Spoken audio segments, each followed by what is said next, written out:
Okay, so we go on with our J Professionals Plovdiv event with another session, and it will be in English for sure, hopefully. Yeah, maybe you can do it in German or in Romanian or in Russian. Maybe the questions later. Okay. Yeah, our next speaker, who is polyglot both in programming and in natural languages, is Volker. He came all the way from Germany, from Waldorf. He used to be my colleague at SAP, but now he's working for AWS. And in both companies, he's part of the JVM teams, first in sub JVM and now in Coreto. And he's going to talk about one very nice little feature that we had a session in Sofia back in September from Gerrit Grunwald, and now he's going to talk about the same feature again, and it's the crack feature. And I like very much the play of words here with the FireCRaCer. Martin, by the way, asked me, isn't there a typo? You can't write. No, it was Naiden. Naiden found a typo in his wife. It was Naiden. Yeah. You should write K here. No, it's not a typo. It's a play of words. So, Volker. Okay, glad you understand it. The joke. Okay. Okay, we'll take one selfie because it's so nice here. Okay. Thank you. I won't upload it anyway, I promise. We're in Europe. Okay, so hi. I'm very happy to be here. I've never been to Plovdiv. It's a very nice city. So yeah, let's get started. So this is about FireCRaCer. It's a combination of FireCRaCer virtual machine manager and the crack feature in OpenJDK. And this is not strictly about Java. It's more about some low-level technology which will hopefully enable you to use Java more efficiently. We all know that Java has quite a long startup time, and that's a problem for many applications. And there are different solutions for this. You probably all know Graal native image, which helps a lot with startup time, but that mostly reduces the time spent in the startup of the virtual machine itself, the JIT compilation, the runtime system, and so on. But if you have an application which does a lot of work at any time, for example, reads a large JSON configuration file and processes it, which takes maybe several seconds, Graal native image cannot help you here because you still have to do the same work at startup. So with snapshot and restore, or checkpoint and restore, you get a possibility to run your initialization and then take a snapshot of your process, save it to disk, and later start up from this exact point very fast and continue from there. So it's a little different approach than Graal native image, which just speeds up the virtual machine itself. So I will talk about different approaches and how they can be used. So all these slides and examples and scripts I will show here are on GitHub. I will show this link at the end of the presentation one more time if you want to take a picture or find it. Okay, just quickly about me. I'm working on JDK since almost 20 years. I'm a principal engineer at Amazon.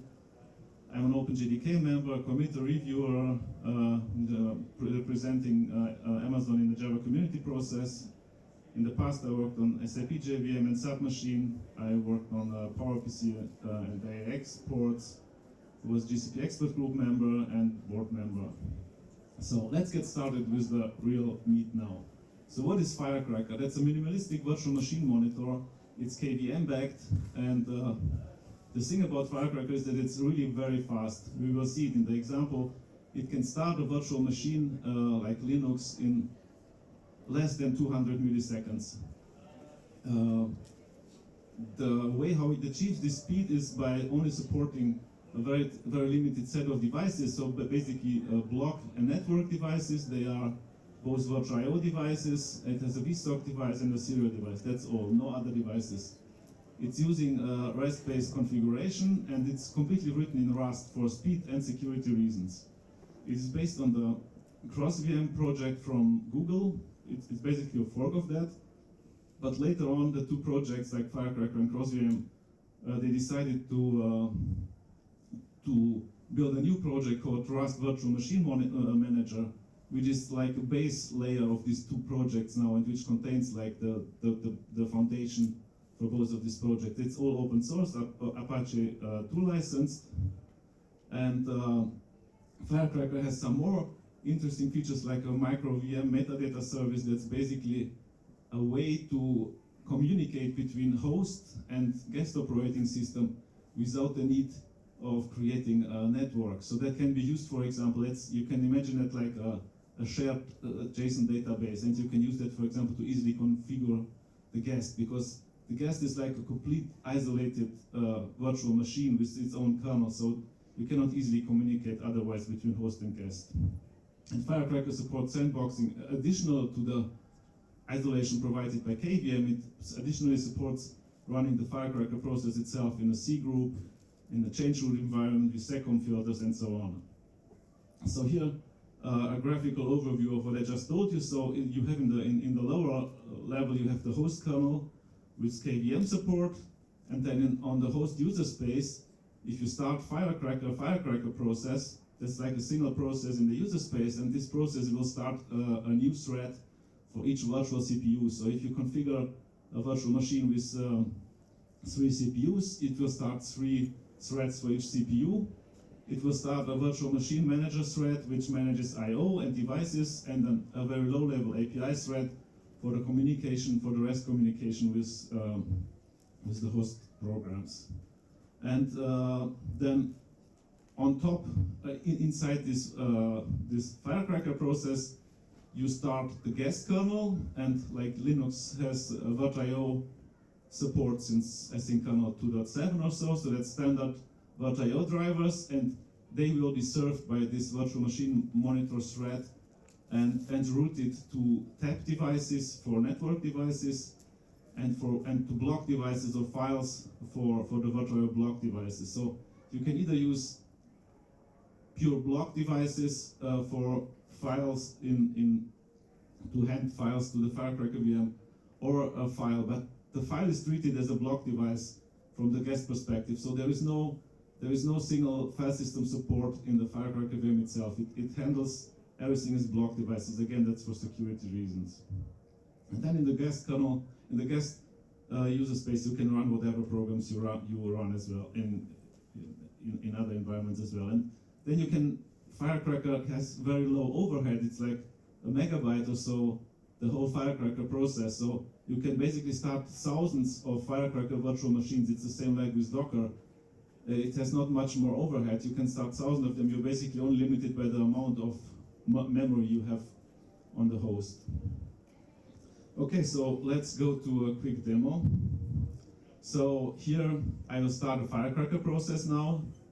It uses a Linux file socket for the REST communication, and then I configure a log file and the log level. And if I go into another terminal, and I'll show you what we need for this demo. We need a root file system. That's basically a file system in a file, and we need a Linux kernel, which I've prepared before. So when you look at this file rootfs, it's just an extended 4 file system, and you see on disk it's like 4 gigabytes big, but it's a sparse file. So in fact, it only occupies 300 megabytes. It's not full. And then we have we can start to configure our virtual machine, and this is done by I use CURL to pass in the JSON configuration. So I configure a virtual machine with 2 CPUs and 512 megabyte memory size. And next, I will pass the Linux kernel. Again, with CURL to the FireCRaCer process. So this is our Linux image, which we saw before in the file system. And here are a lot of boot arguments. So I basically turn off all devices which I don't need to speed up boot time, and this is actually the only interesting for this example. parameter. It just tells the kernel what to boot as init process, so we don't use an init system here. We just, as the init process, we start a shell, which should be pretty quick, right? And then next, and as last step, we configure the root file system, again with a CURL call, and we use the extended for file system, which I showed you before. And now we can start the virtual machine with an instant start command. And if you go back into our first terminal, you see that here the kernel booted, and it took just about 200 milliseconds to boot the whole Linux kernel. And you see it's like 5.19 kernel.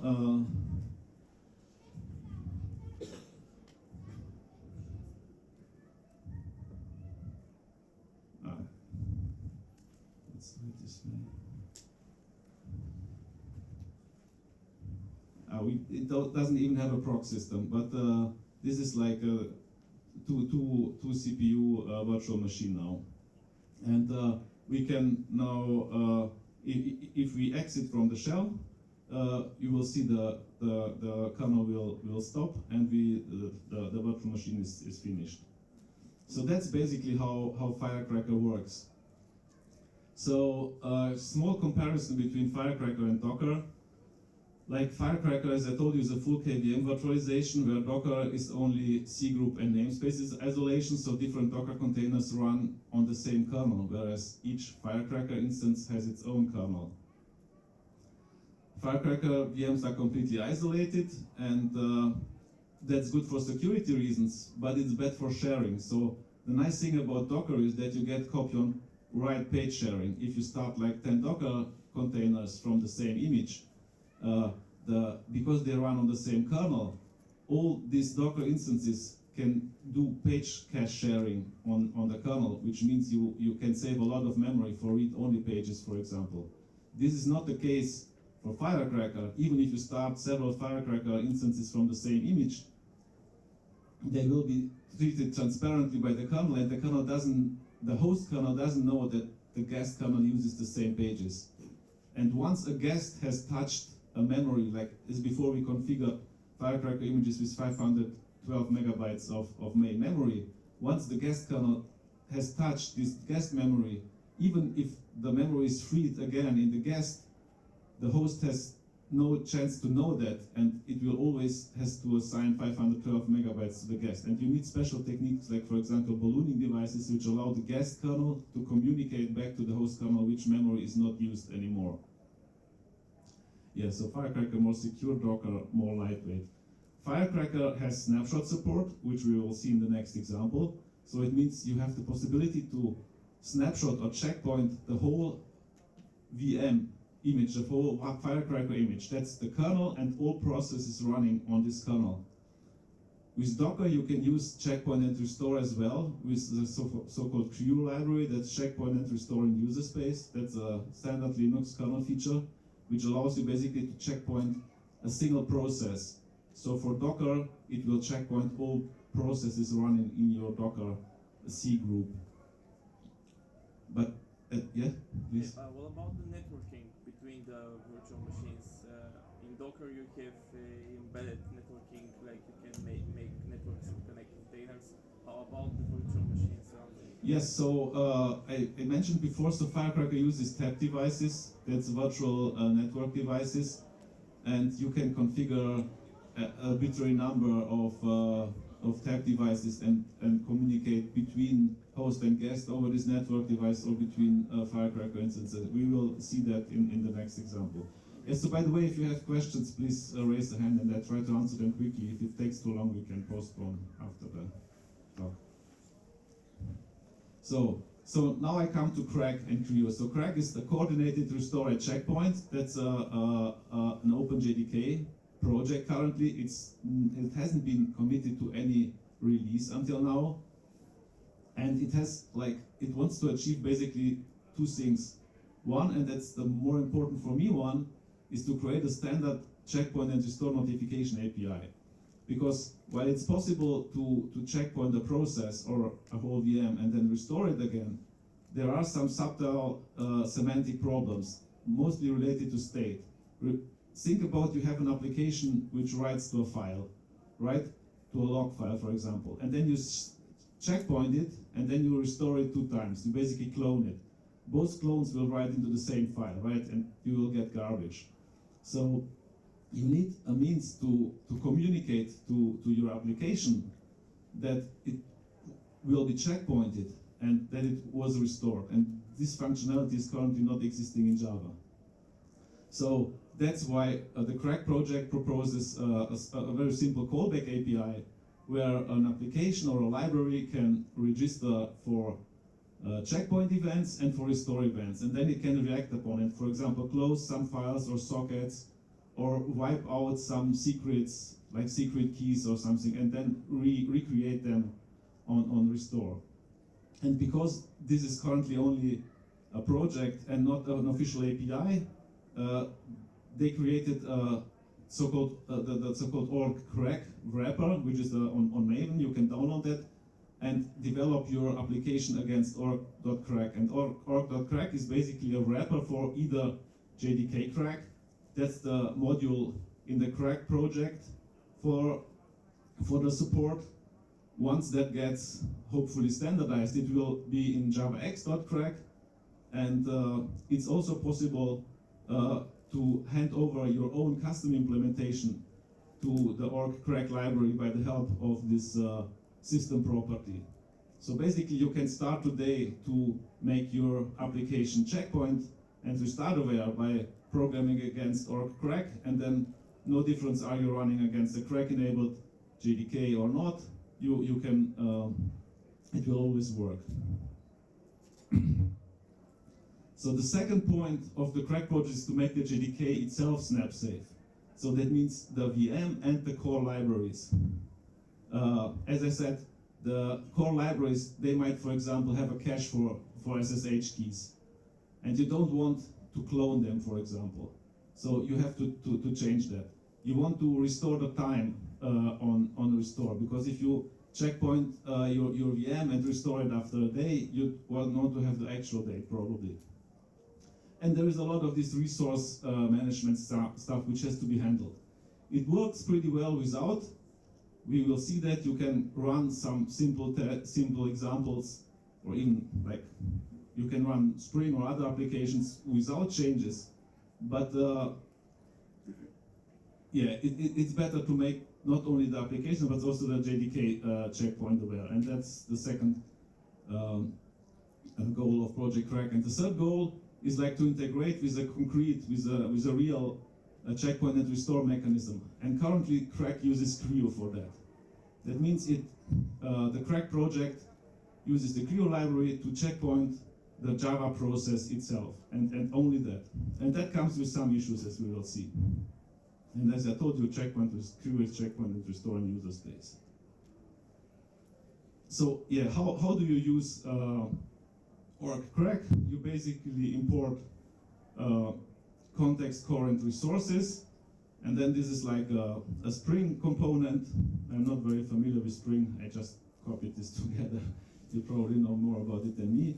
But the thing is, like, you just have to, for the resources you want to make a checkpoint and restore where, you have to implement the resource interface, and that defines basically, two functions before checkpoint and after checkpoint.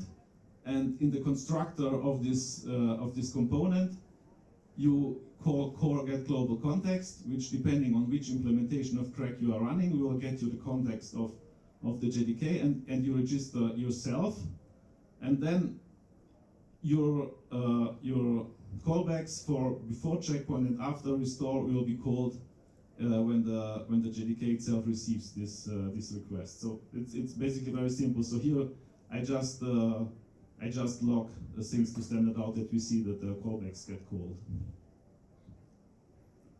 Okay, so let's go to a demo to see how that looks like.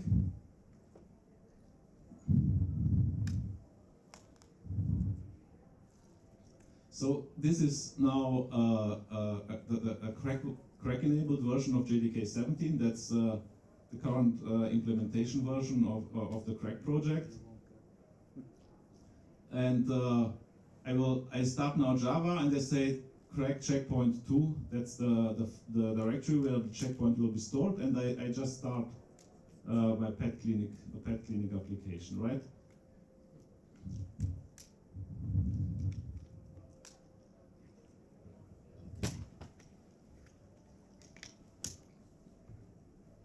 So what you can see here is that it prints here that my application, that my component was registered for events. And now I can use the J command of this crack-enabled JDK, which defines a new J command called JDK checkpoint. So pgrep -f spring gives me the PID of the Java process which runs Spring.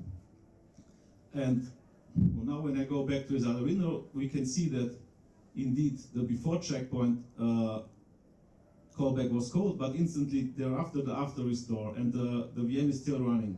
And why? Because some exception happened. As I told you, I'm running an unmodified version, like Spring uses unmodified version of Tomcat, and Tomcat opens this port 8080, and Spring doesn't know, Creo doesn't know about this port, so it doesn't know how to handle that. So in this case, by default, crack refuses to checkpoint, but there is a way around that. So we can turn off this checking by using the -crack do throw checkpoint, so checkpoint exception. And if we start this way, startup looks the same, but once we start it, we can checkpoint again, and you see now the VM killed it. So it checkpointed itself, and it stopped working, it killed itself. And you see, we only called the before checkpoint callback here. And this is just all the resources. It still says that it has a bad file descriptor, which crack doesn't know about it, but it ignored it for this application. And now we can, how do we use this snapshot? By the way, we can take a look how that looks like.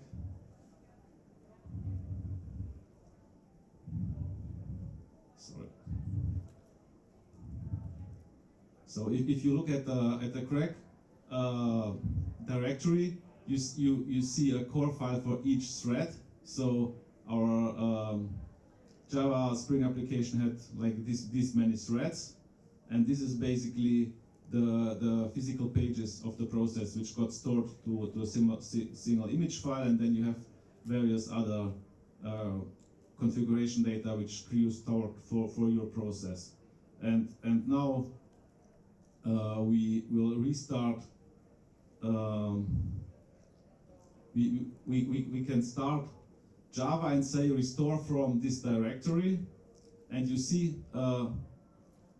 this starts instantly. Like before, it took like 20 seconds to boot into Spring and do all the init stuff, and now it started like in a few milliseconds.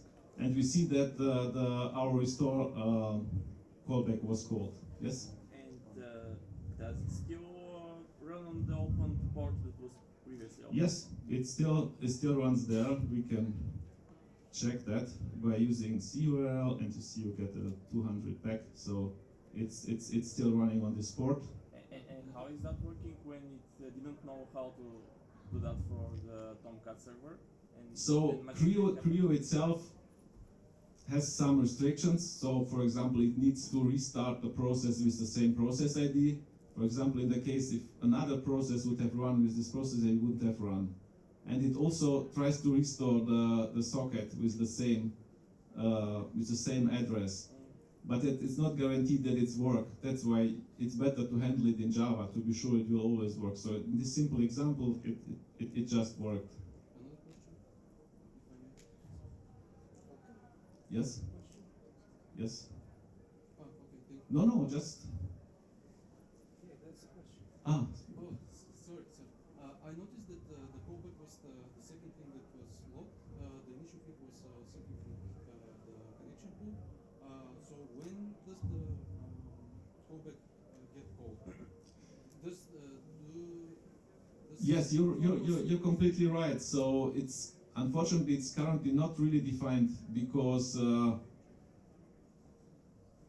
like checkpointing calls first before checkpoint callbacks, then it stops all threads and checkpoints them. Like on restore, it happens the other way. You start all threads, and then the VM gets running and it calls the restore hooks. But because all other threads are running already, it might be that other threads do work before. yes. So, and it's not easy to fix this problem because you cannot only say, okay, I only start the thread which does the restore because which handles the restore hooks, because this thread might depend on other threads, so you might run into a deadlock in that case. So if you have dependencies, you have to handle them in your hooks themselves. So you might call synchronized methods in your hook, or you might lock on a monitor or stuff like that. If you want to execute, like the hooks are executed in the reverse order in which they were registered. But if you have functionality in the hooks which you have to coordinate with other functionality in your libraries, you have to do that yourself. Yeah, so that's why the libraries also can register many hooks, and hopefully at some point they will. Yeah, they will be executed in the reverse order in which they were executed. But if you want to have a special order, you have to do that manually. Like.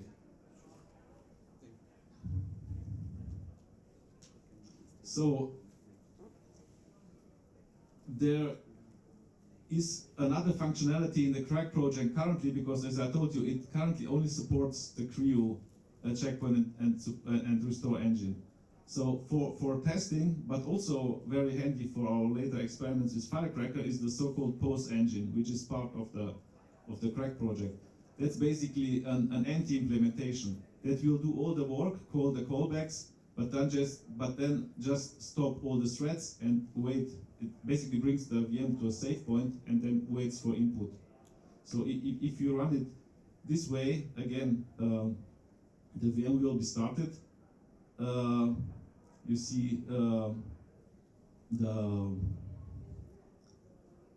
everything is registered, and now we can just send the process a kill, but a signal term.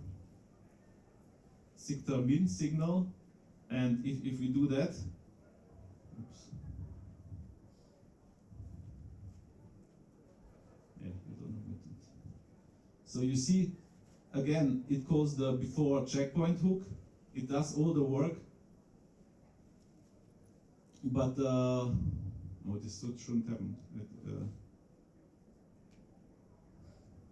Sorry, I did it the wrong way. Sorry for that. So I start again with the pause engine. Yeah, we first have to checkpoint, obviously. So we started the same way, and we call checkpoint, and you see now it calls the before checkpoint, and it's at the checkpoint now, but it's not killed like before, and it's not written to disk. It just brought the VM to a stop, and now to restart it, we just send it a signal, and after it receives the signal, it calls the restore hook and starts running again. So we will use that later in FireCRaCer to run crack in FireCRaCer. Okay, so let's go back to the slides.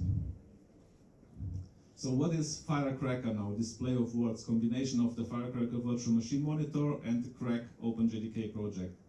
So for me, it's an ideal combination because you don't have to worry about file descriptors, network, shared memory, all this kind of stuff, because you will checkpoint the whole virtual machine, like kernel, all the resources you have. So when you restore, you can be sure that everything is still in place. There is a slight problem here because I didn't show you this in my FireCRaCer, in my crack example, but crack, besides the possibility to checkpoint it with J-command, you can also do it from within a Java API. So you can control it from your Java program itself. You can call checkpoint from your own program.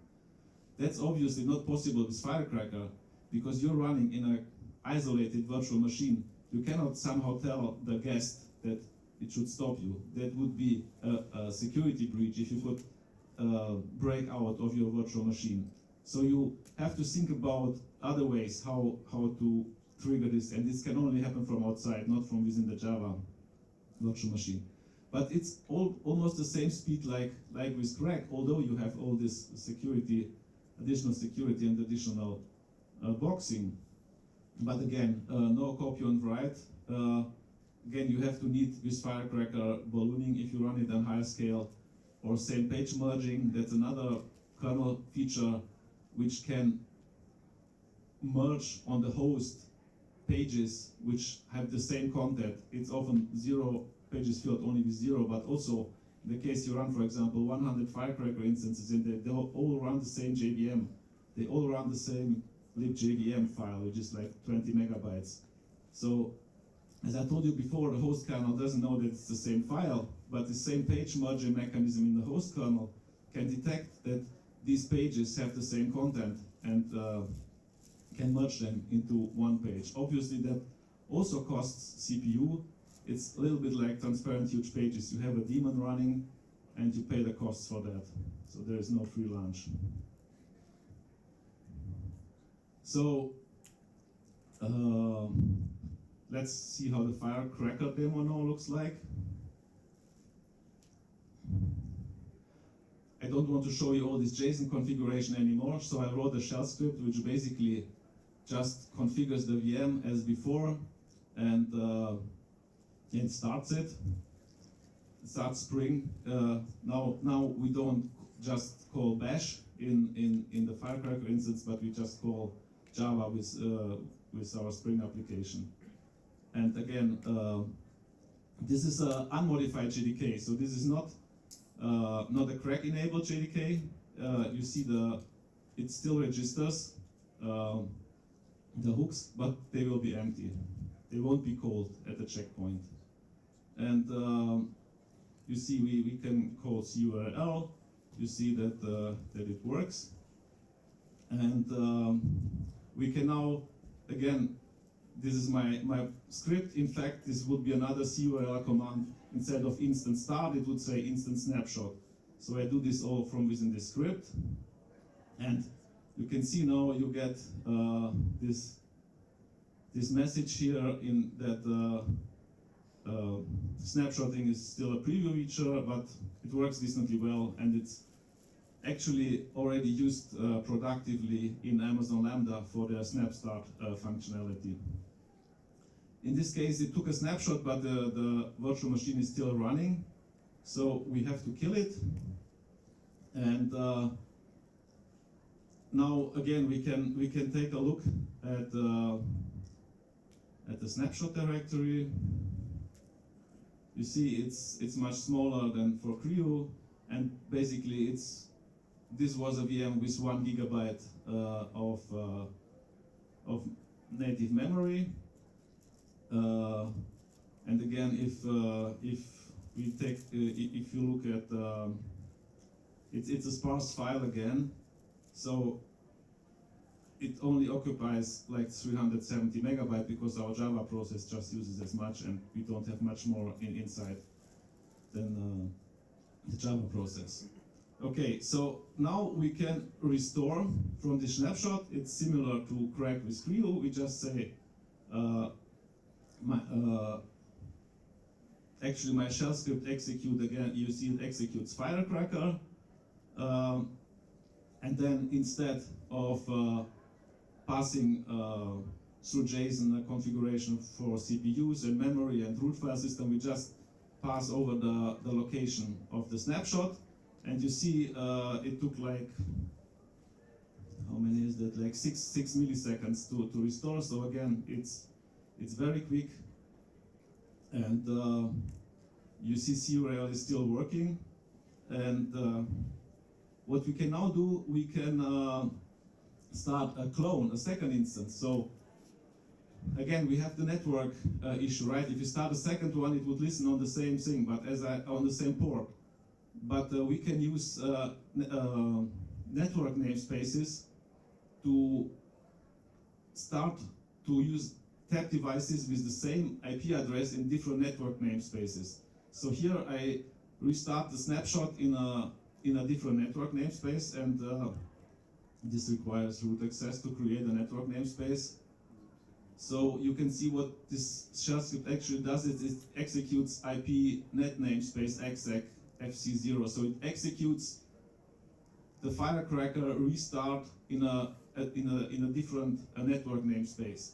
So in this namespace, the FireCRaCer process still uses this, can use a tap device with the same address, but on the host it will be mapped to a different address. So I mapped that to 172.17 instead of 16, and you see now I can serve this from the other clone. So now we have two clones from the same instance, which we checkpointed, and they both started pretty quickly and both run on the same port now. I kill now the first one, and I also killed the second one in the network device, so they are now both killed. A question? Yes? Is the JVM unmodified or is it crack enabled? It was unmodified, and you can basically see that here because it didn't call the when we checkpointed it didn't call the checkpoint hook. It registered it because it still used FireCRaCer, but FireCRaCer didn't find an implementation, so it just didn't call the hooks. So basically the trick is we use the pause feature, which basically doesn't kill the VM process. No, this didn't even use the pause feature. It's a vanilla JDK, and you just use the FireCRaCer library, which just gives you this register, this context, and you register it. But the VM itself. What's the difference then between a Java on crack, JDK on crack, and JDK not on crack? The JDK on crack that will that checkpoints itself, and it calls the hooks. So here the hooks haven't been called. Exactly, but it works, right? Or the demo is too simple, or? Yeah, it works because we checkpointed the whole operating system here. So it's more secure than only checkpointing a single process. Okay. And we restored it in different namespaces. So yeah, everything works. There is no conflict of resources here. So if we had crack enabled JDK, then all the processes that are crack enabled on the tree will be checkpointed alone and restart alone, or what? I will show you that in the next example. Okay, just bear with me 1 second. So this was the first trio. That was, I call it unattended checkpoint. So it was just an unmodified JDK using FireCRaCer API. No hooks were called, but it worked. Yes. So now the second demo is using a crack enhanced JDK inside FireCRaCer, right?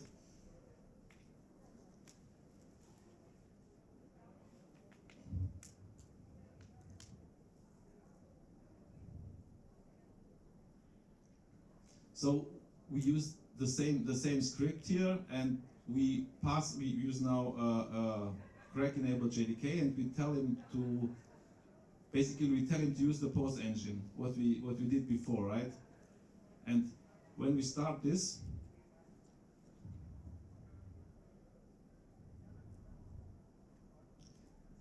we now have to SSH into we now have to SSH into the FireCRaCer virtual machine. So this is here, this SSH command, and execute J command inside the FireCRaCer process to trigger. This is inside the VM, the KVM yes, VM. this will run inside the VM, exactly.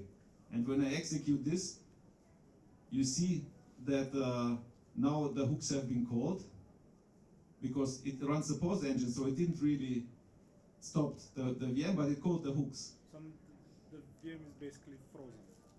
The JVM is frozen, the FireCRaCer VM is still running, right, exactly. That's exactly true, yes. If we use CURL, you will see nothing happens because the JVM is frozen. And you can have like a API call that does the freezing, right? Inside your app. I can have like slash freeze or something. Yeah, You exactly. don't have unfreeze. Yeah, you cannot have unfreeze because you have no. Yeah. And I can now restart the JVM inside the FireCRaCer VM again by SSHing and executing a kill command inside the FireCRaCer VM. If I do this, you see again the restore checkpoint gets called and the VM runs again. And it even serves this request, this URL which I issued before. It was just queued in the network. Oh, yeah. So it executes that and continues working. And finally, there is one last possibility which I want to demonstrate. It's using a JVMTI agent which implements FireCRaCer and handles stopping of threads. So this is kind of how it works in Snapstart, but it's not really true. So like Snapstart in Lambda uses the crack API, but on a vanilla JDK, on an unmodified JDK. So they have implemented their own version of FireCRaCer, which is injected by the help of this property. We will see that. And Lambda already has this mechanism of stopping threads and restarting them, because when you issue a request, it will start a VM and then it keeps it alive for some time and then it freezes it anyway. So this mechanism is already there. So they don't need this JVMTI agent, but it's just to demonstrate how that works. So this is basically my poor man's crack implementation. I just created a FireCRaCer context which extends the org context. It's in my own package. I just keep an array list of resources, and register does nothing else than adding this resource to the array list, and then the before checkpoint just iterates over all the resources and calls before checkpoint on them, right? That's basically the object you registered, and on this object, my Kirk implementation will call the callback. And after restore, it's the same. And my JVMTI, I also have a JVMTI agent here, and what it does, like from JVMTI, it's easy to suspend the threads. There is a specific call for that. You can get JVMTI get all threads, and then you can call JVMTI suspend thread list. I mean, you don't have to read through all this code. You can just believe me. But the code is online, so you can try it out yourself. And the other thing is you can also do a full GC from JVMTI. You could actually do that from Java as well, but calling system GC from Java depends a little bit on the garbage collector you're running, if it runs a real full GC, or if you have to call it several times. Like JVMTI forced garbage collection guarantees that it does the biggest possible GC, so that's why we use this here. Okay, so let's look at that last example now.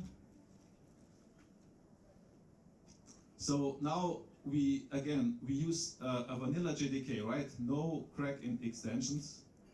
We pass in our suspend resume agent with the functionality I showed you, and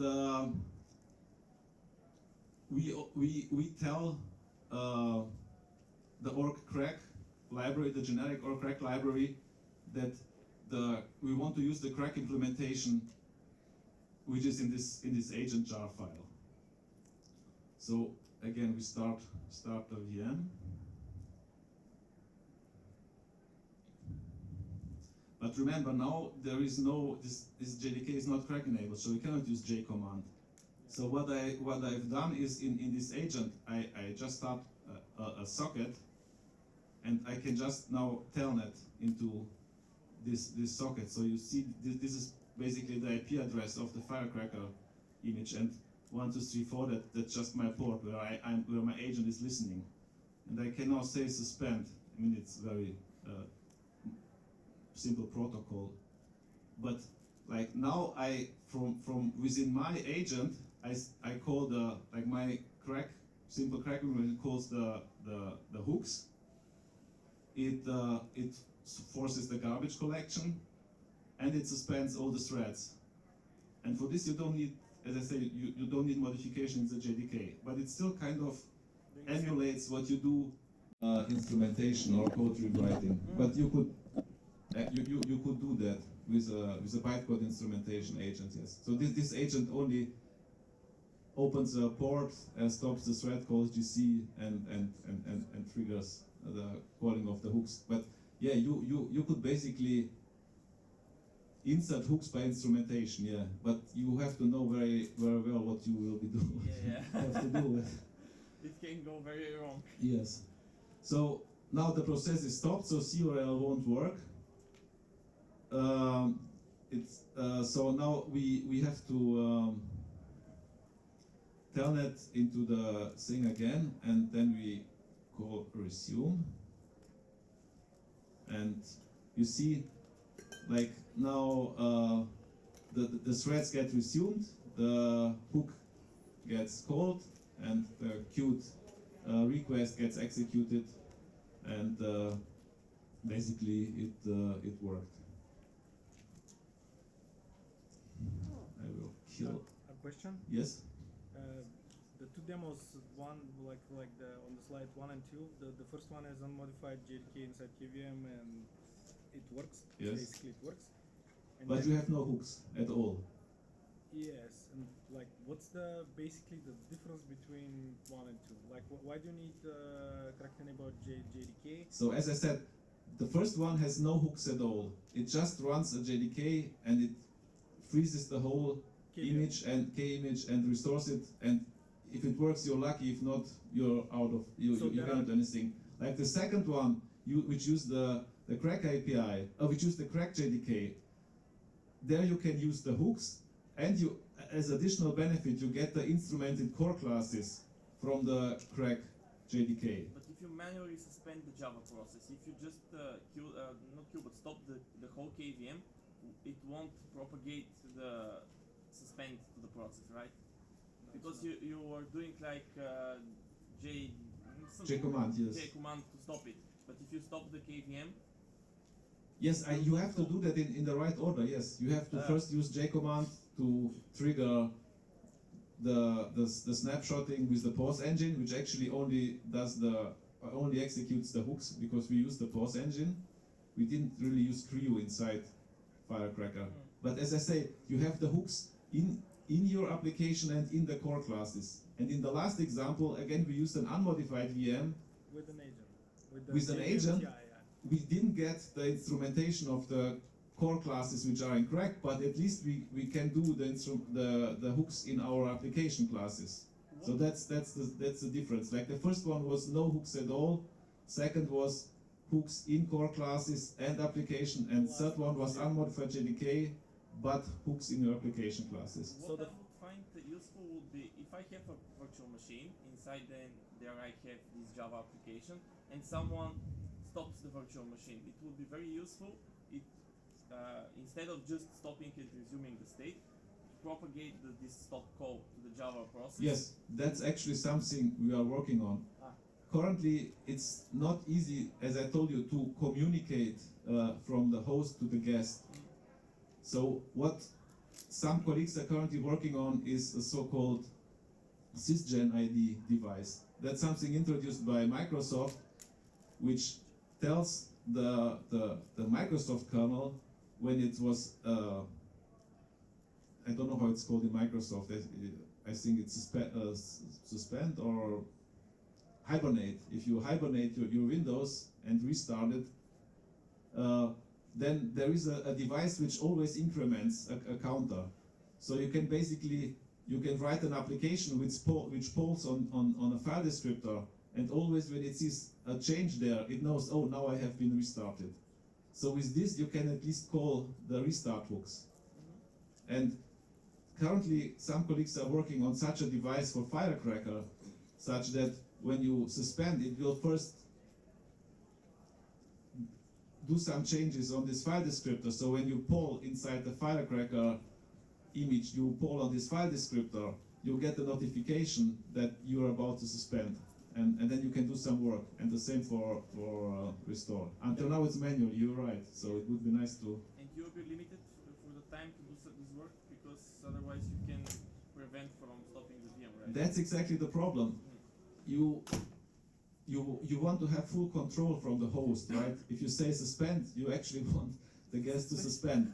But if suspend is postponed until like some user process in the guest is doing some work, you depend on this user process. If it's buggy, or if it's like an attacker which does some bad things, it can stop.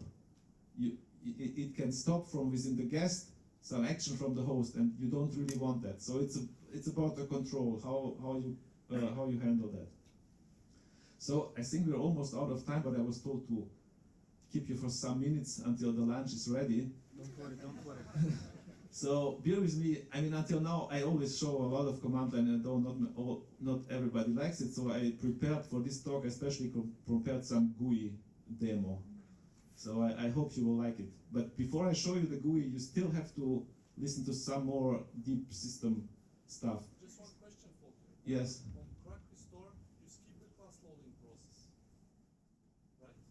Or not? Yeah, sure. I mean, all classes are loaded already. You just continue from the point where the... Not combine it with some techniques like class data sharing, for example, or stuff like that. That's combined automatically, because your VM, when it starts with class data sharing, it loaded all the classes.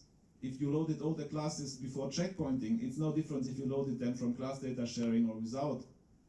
You will always restore in the same speed. You don't have to do any more work. Okay, what about if you introduce or modify some classes, or you don't care about this? So it will While restore. it will stop, is that the question? You run your Java program to the point you want. Like you say, I do the init phase, I do first 1,000 requests to git compile my code. I don't know, I run for 10 minutes to do whatsoever, and then you checkpoint. And then when you restore it, you will just continue at that point. No, there will no more class loading. It's like you just continue at this point. If you want to modify the application, change some classes, or introduce some classes. Well, then you have to rerun it and checkpoint it again. Point again. Yeah. Yes, sure. Yeah. Yeah, I mean, that keeps, it's like a process. It has everything which is in the process space. Okay, we can talk about it later. So just a few words about user fault daemon.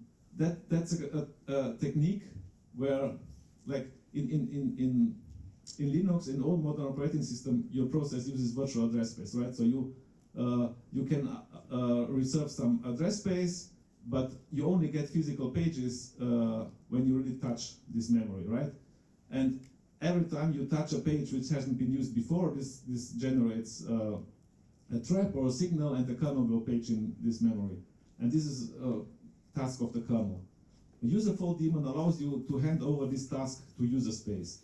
So instead of kernel trying to page in physical pages for the address space which you access, you can hand this information over to the so-called user fault daemon, and then a user program can copy the memory into this space of another process, either in your own, but also to another process. So you create a user fault object with an IOCTL control call, and it gives you a file descriptor, and you can pass this file descriptor to other processes. And over this file descriptor, you get notifications if another process has had a page fault, and you can then populate these pages in another process over IOCTL. This was actually not really something to do with FireCRaCer or crack. This was invented to enable live migration of Linux. So imagine you have a VM running on one host, and then it's oversubscribed, and you want to move it to another physical host. You basically do snapshot of your VM to a file, let's say 1 gigabyte memory, it's 1 gigabyte, and you have to transfer the 1 gigabyte to other host and restart it there. So with userful daemon, you can start restarting or restoring on the other host incrementally. And instead of the kernel on the new physical server needing a file with the whole memory to page in the pages, for every single page it will acknowledge your userful daemon on the other host, and it can just copy this single page from the initiating host, right? So you can already start running with like 100 megabytes, for example, if your process doesn't need more, and continuously transfer the pages from the other host. So it's quicker. So what do I use this for? I use this to create some nice pictures. So what I do now is I start the same FireCRaCer like before, but now I enable native memory tracking on my Java application. We will see why we need that. So this takes some time.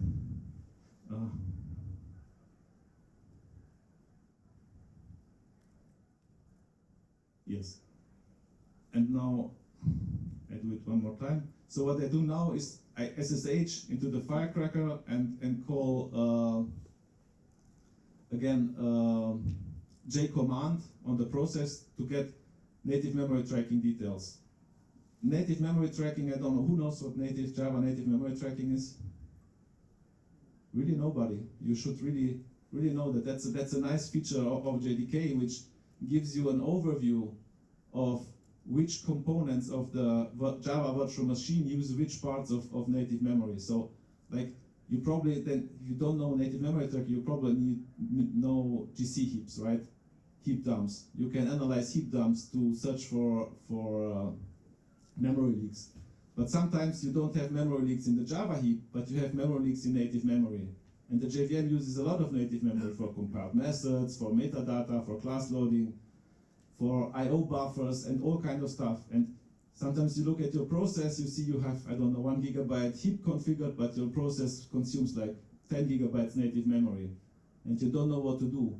Then you use native memory tracking because it will tell you, like, these parts are occupied by JIT, these parts by code cache, these parts by metaspace. Okay, we will see that later. So I just get a dump of this native memory detail from the host. And what I also do is I get the memory mappings, basically called PMAP. PMAP is it's a tool in the proc file system which has an entry for every virtual address space in a process which is used by the process. So I also dump that to a file, and then I kill my process. And now I will restart FireCRaCer, but this time I pass the -u flag. So it means FireCRaCer will not take the image, the snapshotted image from the file system. Instead, it will start a userfold daemon, and the userfold daemon will serve the page folds to the FireCRaCer process. You can see here that I first start this userfold daemon first, which communicates with FireCRaCer. And I just run curl one time to see if it works, and now I kill it. And this userfold daemon, the userfold daemon logs to this file. And if you take a look at it, you will see that it gets all these page folds. So for every 4K page which the FireCRaCer process needs, it signals the userfold daemon, and then the userfold daemon will take the corresponding 4K pages from the map file on the disk and write it into the FireCRaCer process. Okay, this was a very long introduction. I'm sorry for that, but now finally, let's take a look at this visualization here. So what we have here, that's basically the visualization of the 1 gigabyte physical memory we have in the FireCRaCer virtual machine. And like the gray parts, or all the gray and black parts are physical pages which are used, and all the other parts are not used at all. So we can look at the page cache. Page cache is basically parts, blocks from file which have been cached by the kernel because they were used by processes. And we see this sprinkled all over the physical address space, and the blue squares here is page cache which is used by more than one process. So you can see this page, for example, is used by Java, and it's also in the page cache.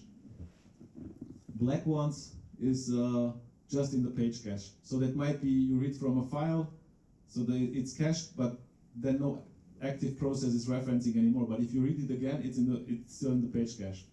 So for us, obviously Java is more interesting. So you see Java, this is about this 370 megabyte which we were using. Most of it is occupied by Java. And we can drill down here. So this is the PMAP. This is like this is the virtual address ranges of your Java process. And we can now see for every virtual address space, we can see which physical pages in your memory correspond to this virtual address space. The virtual address space is obviously continuous, but the physical pages are not necessarily continuous. That's assigned by the kernel, and that's managed by the page table. Then again, PMAP might not be that interesting, but now we come to the native memory tracking. So native memory tracking, we can, for example, look at the Java heap. So we see, if you go here, the tooltip says like Java heap is 250 megabytes virtual memory, but only 60 megabytes of this virtual memory has been committed, used. And of this 60 megabyte, at the restart, I only had to reload like 3 megabytes. So, why? Yes, well, when you start Java with Spring, it does a lot of stuff. So it fills up the heap, right? But then you restart it and you only want to serve a single request. It doesn't need to access all this data. So it needs only like 6 megabytes of the heap to serve this request. That's actually the interesting thing. Like if you run it for a longer time, it will eventually load all the pages. Isn't it ever fragmented or what? Is it just incrementally using space and never... Yeah, the heap itself is fragmented in the virtual space, but also the continuous virtual address space is then fragmented on the physical side. So here you see the physical pages. And you see, for example, here we have the shared classes. As you see here, it's all sprinkled, and we have metaspace, the classes. Like the classes, again, for metaspace, the VM reserves 1 gigabyte. It only committed like 9 megabyte, and like for restart, you basically don't need this class metadata anymore. You usually need that when you load a class and when you compile methods of the class, but while you are running, you don't need to access this metadata anymore. So that's, again, why you only need to reload a small part of it. So on reload, you will not have this much memory reserved, but if you don't reload it, you will have a lot of memory reserved. So do you mean that if you reload it, then we will somehow reduce the space? No, this experiment should demonstrate that, like, for reload, you don't really need everything you saved. And it makes, for example, sense to use a userfold daemon and intelligently reload the parts which you need. But on demand? On demand, yes. Okay. But the thing which makes it complicated is that your continuous virtual space is not really continuous physically. And FireCRaCer and userfold daemon, they only get physical addresses. So if, for example, FireCRaCer loads this physical page here from the code cache now, right? So that's JIT compiled methods. Let's say it loads this page, and it does some read ahead caching, right? It said, okay, I will also preload like the next 2 megabytes. It doesn't make sense here because you see the next 2 megabytes, they aren't even used by the process. And now you'll say that using NMT you'll defragment the... NMT not, NMT only gives you the information, but what I will say is that, for example, if you use application class data sharing, as Martin mentioned before, and if you use transparent huge pages, for example, you can at least a little bit improve the situation. So, sorry, this is the same data from another run, which I did before, where I used application class data sharing and enabled transparent huge pages for the JVM, 2 megabyte pages. And if you look now at the Java process, like the overall process memory looks the same. But if you look, for example, at the Java heap now, you see that it's much more aligned. And that's because the Java heap is now not composed of 4K pages, but of 2 megabyte pages. So it's much more aligned physically. This makes it easier to preload pages when you do the physical loading of your FireCRaCer image. So the page map is now different. Page map is different, yes. Like the virtual addresses are the same, but the mapping of virtual to physical addresses is different, right? So if you look at the classes, shared classes, you see, for example, we have much more blue, much more of the class data is in the page cache because you have this huge application class data sharing file which you load into memory, and that's also in the page cache. And also for the code cache, you see the code cache is nicely aligned. By the way, metaspace, the shared class space has a lot more blue because it's in the page cache, but you see it's still sprinkled around because transparent huge pages is currently only supported for code cache and heap, but not for the metaspace. So you see the metaspace is still like distributed physically over the whole memory, whereas the Java heap and the code cache is more nicely aligned. But I mean, this is currently just experiments. I don't know if it will be possible to really get something out of this. It might be, one thing might be possible to do is like after you snapshot to rearrange physical pages. That's actually should be possible because that's, for example, what the transparent pages daemon is doing. It's continuously scanning your physical address space and compacting 4K pages such that you get more physically aligned chunks, bigger aligned free chunks physically. And some similar technique could be used to compact the physical pages which are needed at reload after the snapshot. Like, would be nice if we loaded about 50-60 megabyte only. Actually, you can see this here. I didn't even show you the animation. How could I miss that? So this is actually a time view of how the pages get loaded when we restart with the user fault daemon. This is on demand. This is on demand, yes. And While it is running. yeah, I mean, I recorded this to the file. Like it's actually the user file log file which I showed you, where we had an entry for every page, and this like just animates every page one after another with and it's these yellow pages are belonging to the kernel or the page cache, and the orange one to the process which I selected here. So like the orange pages are the one from the Java process which could get loaded, and you see here in the very, I don't know, can you see that? It's here. So basically you loaded 9 million pages, and that's about 38 megabytes only. Where the snapshot file itself was 300 megabytes. Wait. So if this means you lower the memory footprint of the whole process, right? Or not really? Not really. Eventually the process can still need all the pages. But for serving the first request, you only needed 38 megabytes. Like as I say, if your process now, if your process serves 10,000 more requests, it might compile new methods, for example. So it will need no memory from the page cache. It fill up the Java heap, and the GC will run, which will move objects around. And again, eventually it will use all these 300 megabytes. So initially the GC is your enemy because it's gonna make the whole screen yellow. Yes, that's why it's good to run the GC before the snapshot and compact everything and only store that in the first place, Okay. for example. So if you don't have a lot of methods, like if it's a AWS Lambda, then it will be very good to use this, right?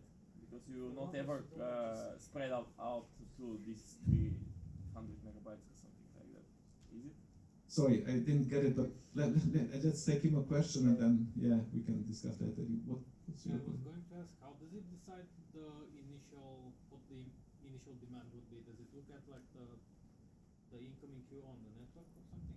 You mean, how does it decide which memory it needs? Yeah, at the start.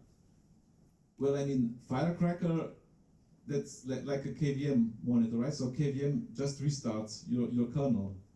And then the kernel just starts the process. And we have just basically one process, Java, running. So it starts like the Java threads which are running. And then, for example, to start a running Java thread, the thread needs its stack, right? So probably it will first page in the thread. It obviously needs the code which it executes. So it will page in some pages from the code. Then this code will reference an object in the heap. So it will page in a page from the heap. So that's how it works. So time by time it takes all the memory which it needs. So I'm basically done, yes. Not sure if the lunch is ready. I have one question about still how do you align with project later? Do you align somehow or not? On a very high level, so like crack is basically about state, how to save state, how to restore state. Laden is about moving as much of initialization as possible to as an early point as possible. And then to make it. So it's Yes, but in fact you can see, in fact it doesn't seem so, but it's similar, because if you can move some initialization from a later point to an earlier point, you can basically also think about doing it 2 times, for example. Doing it in the early stage, but also later. So reinitializing, like, for example, as I say, you have this problem of network connections, for example, or secrets, or stuff like that. Safe point, yes. How do you define safe point? How did you find safe points, exactly? Yeah. So is this intended primarily for Lambda to speed up, to scale faster, or what is? I mean, this is currently used in Lambda. Lambda, since last reInvent, I think in November or so, has this snap start feature, which I would all recommend you to try it out. And that basically uses the FireCRaCer snapshot functionality plus the org crack functionality for your libraries. That's basically similar to the third example which I showed. So you can have callbacks in your libraries, but you won't have an instrumented class library. Is there a plans to extend this, for example, to be more like some orchestration platform, to become more like, it's not good comparison, but something like a Kubernetes on top of this? Because you know we have Kubernetes for Docker containers, and to deal with the fast scaling future, sometimes you can pre-warm the machine to send a bit traffic, and this is how we solve. Yes, I understand what you mean. I'm not an expert for Kubernetes, but you can Google if you Google for Kubernetes and FireCRaCer, you will find that there is some projects to support FireCRaCer for Kubernetes, for using it in Kubernetes instead of Docker. Oh, that sounds awesome. That's I think that's just a research project, and at least I'm not aware that it's used productively. But this project exists, and people are looking into this, how to use FireCRaCer instead of Docker, because Docker really has this security issues. It's not a security issue if you run it on your laptop, but if you have a data center where you run code of 1,000 different clients, you don't really want to do that in Docker containers. And that's basically the reason why Amazon came up with FireCRaCer, because they really, like, security is the most important thing in cloud hosting, right? So you really want to isolate the clients from each other, even if they run on the same physical hardware. Yeah, And from the ground up, it shows some interesting issues, and I hope that this will reach more wide adoption and will be, let's say, easier to. yes, there is, like as I told you about this sysgen ID driver for Linux, like kernel colleagues try very hard to bring that into the Linux kernel. It was rejected, so now they are working on a Virtual device which does something similar. But it's kind of a chicken egg problem. Applications don't. It's not only about Java. All applications have this problem. If you checkpoint like the whole VM, right? All your applications need to save some state or restore some state, and they need a trigger for this. And there is no standard. And as long as there is no standard, no application can adopt it, right? So they say, well, it's no standard. It's not in the standard Linux kernel. We don't do it. And the Linux people say yes, but nobody is using it. Why do we need it? So this is why it's so hard to get this. And Crack is about doing this specifically for Java, and FireCRaCer team tries to do this more generally, establish this concept of snap safety for Linux. So for example, in Lambda we have a specially patched version of SSL which wipes out random data on restore. Because in the SSL library, in some circumstances, it caches some random data it gets from that random. But if you snapshot at that time and then clone it 5 times, then all clones will, at least in the beginning, use the same random data, which you don't want. So they have a patched version of SSL, which reads from the sysgen ID, which is in the Linux kernel, in the Amazon Linux kernel, and then reseed that. And that's the same what the Crack enhanced version of the JDK is doing for secure random as well. It just wipes out some of the random data, but you don't have that if you use a custom JDK.